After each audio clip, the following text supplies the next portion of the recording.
Some things just surprise me when you're collecting. You run into all sorts of interesting things you weren't necessarily looking for.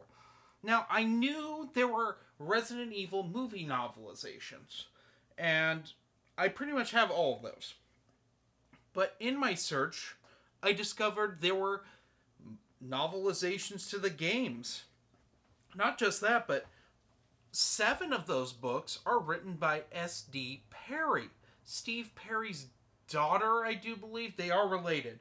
She also goes by Stephanie Perry. And this is interesting. This was not the introduction to S.D. Perry I had in mind. I was going to actually talk about their third adaptation of the Aliens comics with Aliens the Female War, but this comes first. And that's fine. So we're going to talk about the first Resident Evil novel. It's called The Umbrella Conspiracy. And it is basically the events of the first game, the regular version, not the director's cut or the GameCube slash Wii slash now on Steam port that fixes some of the bugs, does a graphical upgrade, and adds in scenarios like the spider fight, which I don't believe was in the original.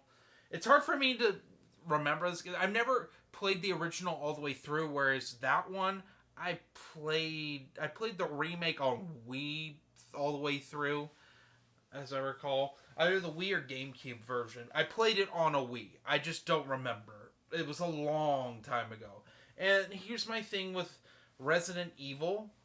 I would rather read Resident Evil than play it if it involves the original tank controls. I don't like them. I don't like them at all. And this novel's interesting because it takes both Jill's and Chris's scenarios and puts them together. It's kind of nice. And we get all of the STARS members. They get their moments in this. Even Wesker, and it's interesting. He quote unquote, I won't spoil. I will not spoil what happens to Wesker, but we all know that's not what really happened because Resident Evil is all about like retconning and not making any sense whatsoever at this point and being just a convoluted timeline. But in this, it's basically the game. With that being said, it's video game novels, in my opinion, can go one of two ways. They can kind of do their own thing and be pretty decent and good, or they could just be kind of garbage, and just like verbatim, it's like the game. Like a certain thing we'll be reviewing tomorrow, which I'm not looking forward to. But it's pretty solid. It's a really short book. It's really a fast read, and well worth your time. I wouldn't say it's the greatest thing I've ever read, and I've read better video game novels. Like, I would take William C. Ditz's Star Wars Dark Forces over this any day. And some, maybe like some of the early Splinter Cell novels I think are a little better than this, but this is fine for what it is. I would read another one of these. That's how I'll put this. I would read another one, which is interesting because the second sequel actually isn't a game; it's its own thing, which I do like. And this one, I think it's nice that it exists because it sucks that modern Resident Evil doesn't get novels anymore. They reprinted all these, which I find funny because there hasn't been a Resident Evil game novelization since, I don't know, 3? No, Resident Evil 0 and Code Veronica.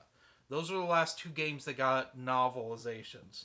So Resident Evil 4, which I think in a lot of people's opinions is one of the best Resident Evil games. I think it's the one that pretty much everyone played. That doesn't have one. 7 doesn't have one, which everyone loves.